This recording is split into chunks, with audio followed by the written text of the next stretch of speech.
আমরা 7 বছরে দেখেছি মধ্যপ্রাচ্যের দেশগুলো থেকে পতিতাবৃত্তি এবং নির্যাতনের শিকার হয়ে ফিরেছে 80,000 নারী কর্মী। মুসলিম প্রধান দেশে এরকম ঘৃণিত কাজ আসলে কিভাবে হয়? আমরা প্রথমত যে কথাটা বলতে চাই সেটা হচ্ছে, আমরা কোনোভাবেই চাই না যে নারী কর্মী তারা দেশের বাহিরে যাবে, এটা আমরা চাই না। ইসলাম এটাকে অ্যালাউ করে না। মাহরাম ব্যতি রেখে, মাহরাম ছাড়া আপনি মহিলা হয়ে আপনি ওই জায়গায় সফর করতেই পারবেন না। এবং আমি আমার স্বচক্ষে দেখেছি, লেবাননে যখন আমরা সফরে গিয়েছি, আমরা দেখেছি যে অসংখ্য নারী সেখানে নানাভাবে পতিতাবৃত্তির সঙ্গে জড়িত, যাদের দেশে হয়তো পরিবার আছে, সন্তান আছে, এবং সে ওইখানে একটা বিবাহ করেছে শুধুমাত্র একটু রুমকে শেয়ার করার জন্য, একটু রুম ভাড়াটা কমানোর জন্য ওইখানে একটা বিবাহ শাদী নামকাওয়াস্তে করেছে। দেশে আবার তার স্বামী টামি সব আছে। মাআযাল্লাহ, একটু চিন্তা করতে পারেন। এই জন্যই ওই জাতীয় মহিলাদের কারণেই মূলত সমস্যাগুলো সৃষ্টি হচ্ছে। আপনি শুধুমাত্র আরবের দোষ অথবা মধ্যপ্রাচ্যের দোষ না দিয়ে, বরং একজন মহিলা সে যদি এই কাজে নেমে যেতে পারে, হ্যাঁ, এখন বলতে পারে যে হুজুর আমি পেটের দায়ে নামছি। পেটের দায়েও তো আপনি এই কাজে নামতে পারেন, আরও অনেক কাজ আছে দুনিয়ায়। হ্যাঁ, এখন মানুষের বাসায় কাজ করতে গিয়ে কেউ যদি আপনার উপরে অন্যায়ভাবে জুলম করে, এটা একেবারে তাদের মধ্যে অভ্যাস থাকবে না। এটা তো আসলে বিষয়টা আপনি যদি চিন্তা করেন, আরবের ভিতরে পদস্খলন যখন ঘটবে তখনই তো ধ্বংস আসবে। এখন আরবের চারিত্রিক পদস্খলন ঘটে না, এটা আমরা একেবারে বলতে পারবো না। আসলে তাদের পদস্খলন আমাদের চোখের সামনে। তারা এখন নৃত্য করতেছে, গান হচ্ছে, বাজনা হচ্ছে, মিউজিক, তারা এখন হর হামেশা এখন তারা কনসার্ট করছে। হাদিসের মধ্যে আসছে লা ইয়াবকা বাইতুন মিনাল আরব ইল্লা দাখালাতহু, আরবের এমন কোনো ঘর থাকবে না যেই ঘরের ভিতরে ফিতনা ঢুকবে না। রন্ধ্রে রন্ধ্রে ফিতনা ঢুকে যাবে। এখন ফিতনা ঢুকে গেছে। যে আরব একসময় আখলাকের মানুষ ছিল, যে আরবের আখলাক একসময় সকল জায়গায় প্রশংসিত ছিল, সে আরবের এখন চারিত্রিক দৈন্যদশা চলতেছে। এরপরও যদি আমরা সকলকে একেবারে খারাপ বলি, সবাইকে খারাপ বলার সুযোগ নাই। আসলে আরবের কিছু বৈশিষ্ট্য এমন আছে, আপনি দেখলে অবাক হবেন।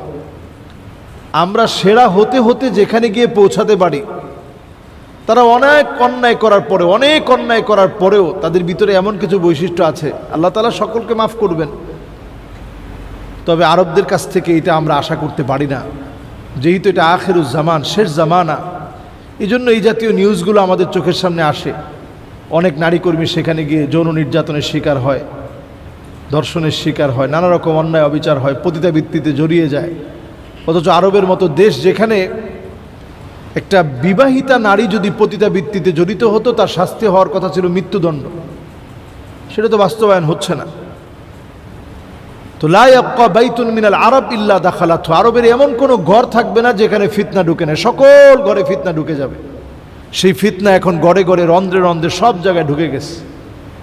যদি আমাদের বাঁচতে হয়, আখলাকুর রাসূলের দিকে আসতে হবে, আখলাকুস সাহাবার দিকে ফিরে আসতে হবে আমাদের। এরপর আমাদের যেটি জানা দরকার প্রত্যেকের, যে এখন খোদ সৌদি আরবে নিকাহে মিসিয়ার, টাকার বিনিময়ে এখন বিবাহ, এটা বৈধ হয়ে গেছে। টাকা আছে তো মহিলা আপনার টাকা দিবে, এরপরে আপনার সঙ্গে বিবাহ বন্ধনে আবদ্ধ হবে। এইরকম নিকৃষ্ট বিবাহ বন্ধন এখন খোদ সৌদি আরবে শুরু হয়ে গেছে।